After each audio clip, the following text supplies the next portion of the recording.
जय श्री राम दोस्तों। आज हम आपको ऐसी जानकारी बताने वाले हैं जिसके सुनने के बाद आप खुशी से झूम उठोगे।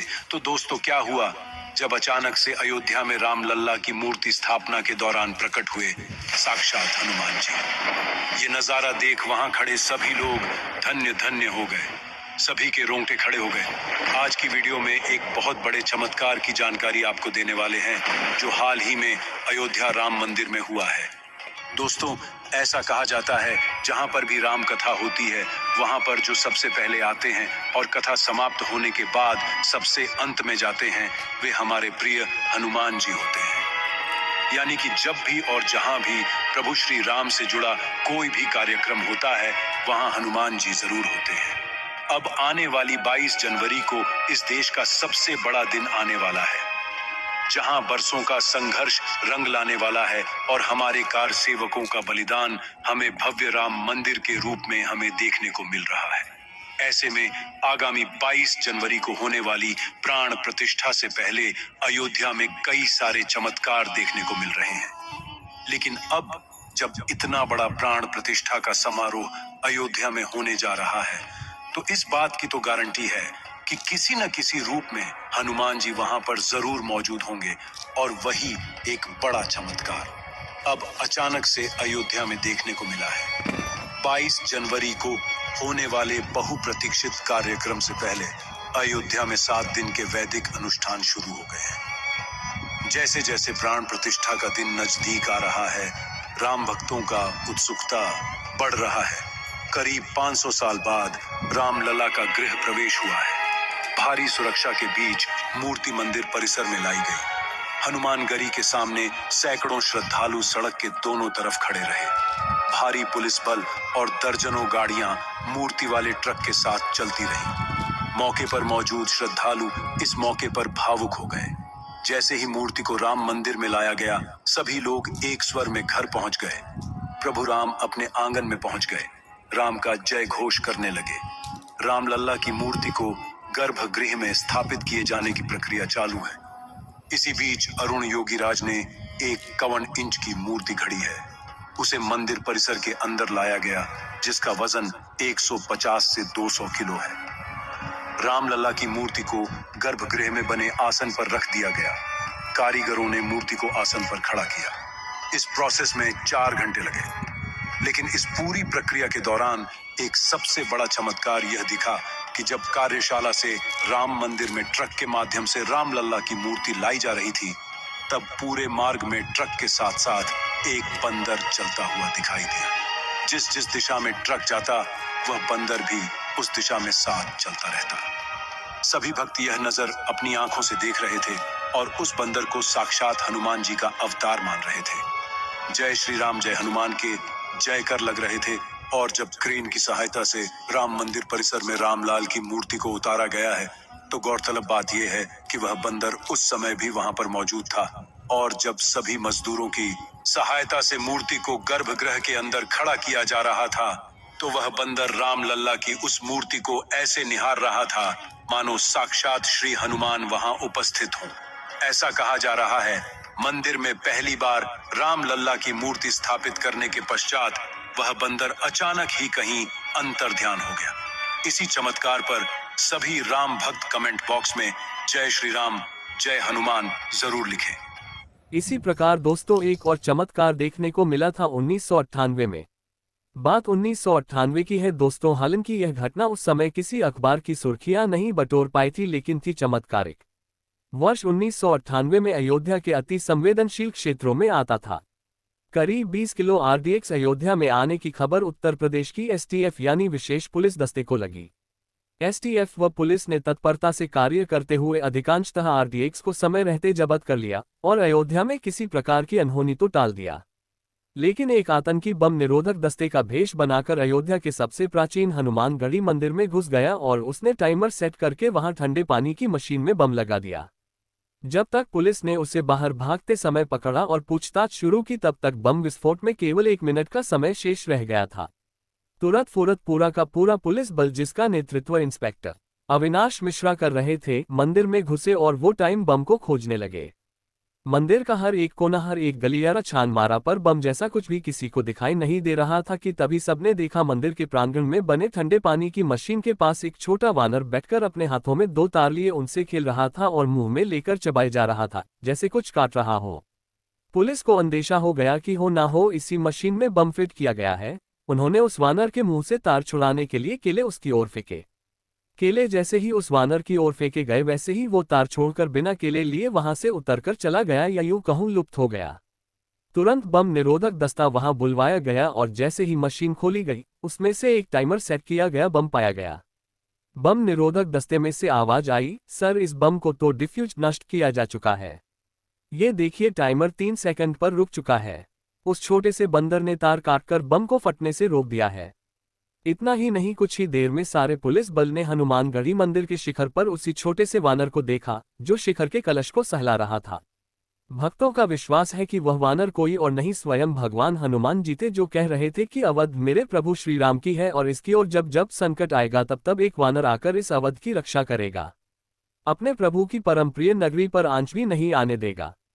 पवन पुत्र हनुमान को समर्पित यहां मंदिर अयोध्या रेलवे स्टेशन से 1 किलोमीटर दूरी पर स्थित है। इस मंदिर का निर्माण विक्रमादित्य द्वारा करवाया गया था, जो आज हनुमानगढ़ी के नाम से प्रसिद्ध है। ऐसी मान्यता है कि पवन पुत्र हनुमान यहां रहते हुए कोतवाल के रूप में अयोध्या की रक्षा करते हैं। मंदिर के प्रांगण में माता अंजनी के गोद में बैठे बाल हनुमान को दर्शाया गया है। अयोध्या के मध्य में स्थित 76 सीढ़ियां हनुमानगढ़ी तक जाती हैं, जो उत्तर भारत में हनुमान जी के सबसे लोकप्रिय मंदिर परिसरों में से एक है। यह एक प्रथा है कि राम मंदिर जाने से पहले सबसे पहले भगवान हनुमान मंदिर के दर्शन करने चाहिए। मंदिर में हनुमान जी की मां अंजनी रहती हैं, जिसमें युवा हनुमान जी उनकी गोद में बैठे हैं।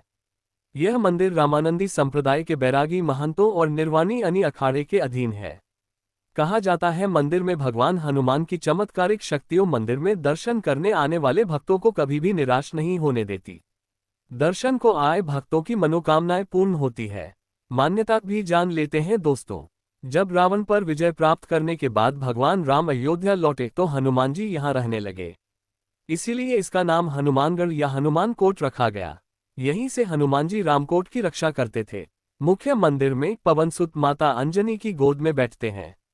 यह विशाल मंदिर और इसका आवासीय परिसर 52 बीघा में फैला हुआ है। वृंदावन, नासिक, उज्जैन, जगन्नाथपुरी सहित देश के कई मंदिरों में इस मंदिर की संपत्ति, अखाड़े और बैठकें हैं। हनुमानगढ़ी मंदिर राम जन्मभूमि के पास स्थित है। इतिहास: 1855 में मुसलमानों ने मंदिर को नष्ट करने का प्रयास किया। मुसलमान हनुमानगढ़ी को मस्जिद बना देना चाहते थे, लेकिन वे ऐसा करने में सफल नहीं हो पाए। इतिहासकार सर्वपल्ली गोपाल ने कहा है कि 1855 का विवाद बाबरी मस्जिद राम मंदिर स्थल के लिए नहीं, बल्कि हनुमानगढ़ी मंदिर के लिए मुसलमानों और रामानंदी बैरागियों के बीच हुआ था। कहा जाता है नवाब सिराजुद्दौला को एक गंभीर बीमारी हो गई थी, उसका बचना लगभग नामुमकिन था। नवाब यहां पूजा अर्चना करने वाले बाबा अभयारामदास जी के पास आया। बाबा ने भगवान हनुमान जी से नवाब की अर्जी लगाई व नवाब को हनुमान जी से प्रार्थना करने को कहा।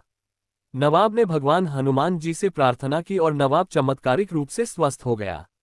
उसके बाद स्वामी अभयारामदास जी के निर्देश में सिराजुद्दौला ने इस मंदिर का पुनः निर्माण कराया। भगवान राम की नगरी अयोध्या हजारों महापुरुषों की कर्मभूमि रही है। ये पवित्र भूमि हिंदुओं के लिए बहुत ही महत्वपूर्ण है। यहाँ पर भगवान राम का जन्म हुआ था। ये राम जन्मभूमि है। इस राम जन्मभूमि पर एक भव्य मंदिर बना था, जिसे तोड़ दिया गया था। आओ जानते हैं कि वह भव्य मंदिर किसने बनाया और कैसा था वह मंदिर। शोधानुसार पता चलता है कि भगवान राम का जन्म 5114 ईस्वी पूर्व हुआ था। चैत्र मास की नवमी को रामनवमी के रूप में मनाया जाता है। अयोध्या पहले कौशल जनपद की राजधानी थी। वाल्मीकि कृत रामायण के बालकांड में उल्लेख मिलता है कि अयोध्या 12 योजन लंबी और 3 योजन चौड़ी थी। वाल्मीकि रामायण में अयोध्यापुरी का वर्णन विस्तार से किया गया है। रामायण में अयोध्या नगरी के सरयू तट पर बसे होने और उस नगरी के भव्य एवं समृद्ध होने का उल्लेख मिलता है। वहां चौड़ी सड़कें और भव्य महल थे, बगीचे और आम के बाग थे और साथ ही चौराहों पर लगने वाले बड़े बड़े स्तंभ थे। हर व्यक्ति का घर राजमहल जैसा था। यह महापुरी 12 योजन 96 मील चौड़ी थी। इस नगरी में सुंदर, लंबी और चौड़ी सड़कें थीं। इंद्र की अमरावती की तरह महाराज दशरथ ने उस पुरी को सजाया था। क्या था जन्मभूमि का हाल। कहते हैं कि भगवान श्रीराम के जल समाधि लेने के पश्चात अयोध्या कुछ काल के लिए उजाड़ सी हो गई थी, लेकिन उनकी जन्मभूमि पर बना महल वैसे का वैसा ही था। भगवान श्रीराम के पुत्र कुश ने एक बार पुनः राजधानी अयोध्या का पुनर्निर्माण कराया। इस निर्माण के बाद सूर्यवंश की अगली 44 पीढ़ियों तक इसका अस्तित्व आखिरी राजा महाराजा बृहदबल तक अपने चरम पर रहा। कौशलराज बृहदबल की मृत्यु महाभारत युद्ध में अभिमन्यु के हाथों हुई थी। महाभारत के युद्ध के बाद अयोध्या उजड़ सी हो गई, मगर श्रीराम जन्मभूमि का अस्तित्व फिर भी बना रहा। किसने बनाया भव्य मंदिर? इसके बाद यह उल्लेख मिलता है कि ईसा के लगभग 100 वर्ष पूर्व उज्जैन के चक्रवर्ती सम्राट विक्रमादित्य एक दिन आखेट करते करते अयोध्या पहुंच गए। विक्रमादित्य को इस भूमि में कुछ चमत्कार दिखाई देने लगे। तब उन्होंने खोज आरंभ की और पास के योगी व संतों की कृपा से उन्हें ज्ञात हुआ कि यह श्रीराम की अवध भूमि है। उन संतों के निर्देश से सम्राट ने यहाँ एक भव्य मंदिर के साथ ही कूप, सरोवर, महल आदि बनवाए। कहते हैं कि उन्होंने श्रीराम जन्मभूमि पर काले रंग के कसौटी पत्थर वाले 84 स्तंभों पर विशाल मंदिर का निर्माण करवाया था। इस मंदिर की भव्यता देखते ही बनती थी। राजा दशरथ का महल अयोध्या कैसा था? किसने करवाया जीर्णोद्धार? विक्रमादित्य के बाद के राजाओं ने समय समय पर इस मंदिर की देखरेख की। उन्हीं में से एक शुंग वंश के प्रथम शासक पुष्यमित्र शुंग ने भी मंदिर का जीर्णोद्धार करवाया था। पुष्यमित्र का एक शिलालेख अयोध्या से प्राप्त हुआ था जिसमें उसे सेनापति कहा गया है तथा उसके द्वारा 2 अश्वमेध यज्ञों के किए जाने का वर्णन है। अनेक अभिलेखों से ज्ञात होता है कि गुप्तवंशीय चंद्रगुप्त द्वितीय के समय और तत्पश्चात काफी समय तक अयोध्या गुप्त साम्राज्य की राजधानी थी। गुप्तकालीन महाकवि कालिदास ने अयोध्या का रघुवंश में कई बार उल्लेख किया है। इसके बाद कहते हैं कि चीनी भिक्षु फाहियान ने यहाँ देखा कि कई बौद्ध मठों का रिकॉर्ड रखा गया है। यहाँ पर 7वीं शताब्दी में चीनी यात्री हेनत्सांग आया था। उसके अनुसार यहाँ 20 बौद्ध मंदिर थे तथा 3000 भिक्षु रहते थे और यहाँ हिंदुओं का एक प्रमुख और भव्य मंदिर भी था, जहाँ रोज हजारों की संख्या में लोग दर्शन करने आते थे, जिसे राम मंदिर कहा जाता था। कब शुरू हुआ मंदिर का पतन? इसके बाद ईसा की 11वीं शताब्दी में कन्नौज नरेश जयचंद आया तो उसने मंदिर पर सम्राट विक्रमादित्य के प्रशस्ति शिलालेख को उखाड़कर अपना नाम लिखवा दिया। पानीपत के युद्ध के बाद जयचंद का भी अंत हो गया। इसके बाद भारतवर्ष पर आक्रांताओं का आक्रमण और बढ़ गया। आक्रमणकारियों ने काशी, मथुरा के साथ ही अयोध्या में भी लूटपाट की और पुजारियों की हत्या कर मूर्तियां तोड़ने का क्रम जारी रखा। लेकिन 14वीं सदी तक वे अयोध्या में राम मंदिर को तोड़ने में सफल नहीं हो पाए। विभिन्न आक्रमणों के बाद भी सभी झंझावातों को झेलते हुए श्रीराम की जन्मभूमि पर बना भव्य मंदिर 14वीं शताब्दी तक बचा रहा। कहते हैं कि सिकंदर लोदी के शासनकाल के दौरान यहां मंदिर मौजूद था। अंततः 1527-28 में अयोध्या में स्थित भव्य मंदिर को तोड़ दिया गया और उसकी जगह बाबरी ढांचा खड़ा किया गया। कहते हैं कि मुगल साम्राज्य के संस्थापक बाबर के एक सेनापति ने बिहार अभियान के समय अयोध्या में श्रीराम के जन्मस्थान पर स्थित प्राचीन और भव्य मंदिर को तोड़कर एक मस्जिद बनवाई थी, जो 1992 तक विद्यमान रही। बाबरनामा के अनुसार 1528 में अयोध्या पड़ाव के दौरान बाबर ने मस्जिद निर्माण का आदेश दिया था। तो दोस्तों, इस तरह की जानकारियां आप सभी को पसंद आई है तो वीडियो को लाइक जरूर करें। यदि आप सच्चे राम भक्त हैं, नीचे कमेंट बॉक्स में जरूर लिख दे जय श्री राम, जय हनुमान, ताकि आपकी हर मनोकामना बालाजी और प्रभु श्री राम की कृपा से पूरी हो जाए।